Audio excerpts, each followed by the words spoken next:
Boycott అని చెప్పినా కూడా అంటే గ్రౌండ్ లెవెల్లో టీడీపీకి ఆ పట్టుంది పల్లెల్లో. ఆ తర్వాత జెడ్పీటీసీల్లో మ్యాక్సిమం వైసీపీనే కొట్టింది. జిల్లా పరిషత్తులు అయితే క్లీన్ స్వీప్ చేసింది. మొత్తం జిల్లా పరిషత్తులు చైర్మన్లు వైసీపీనే గెలిచింది. ఇందులో అనేకం ఏకగ్రీవాలు. ఓ రకంగా చెప్పాలంటే తెలుగుదేశం పోటీ లేదు, జనసేన వాళ్ళు నిలబడ్డటువంటి చోట కొన్ని చోట్ల ఉంది తప్పించి ఇక దాదాపుగా వీళ్ళు ఎవరిని పెడితే వాళ్ళు అన్నట్టు నడిచిపోయింది. కమ్యూనిస్టులు కాంగ్రెస్ బలహీనంగా ఉండటం దాంతో పోయింది. ఇక్కడ వీళ్ళు కూటమిగా వీళ్ళిద్దరూ కలిసి కూడా ప్రయత్నించాల. ఏది జనసేన బీజేపీ కలిసి.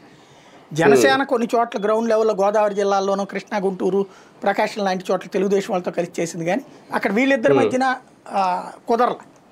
బీజేపీ సొంతగా చేసుకున్నటువంటి చోట్ల కొన్ని చోట్ల ఎక్కడో గెలిచింది వాళ్ళకు ఉన్నటువంటి చోట్ల గోదావరి జిల్లాలోనూ అట్లాంటి చోట్ల అది జరిగింది. ఆ తర్వాతన మున్సిపల్ కార్పొరేషన్ ఎలక్షన్స్లో మళ్ళీ టీడీపీ కూడా పోటీ చేసింది సింబల్ పోటీలు. అందులో మొదటి ఫేజ్లో 75 మున్సిపాలిటీలకు జరిగినప్పుడు 2 స్థానాలలో ఓడిపోయింది వైసీపీ, 2.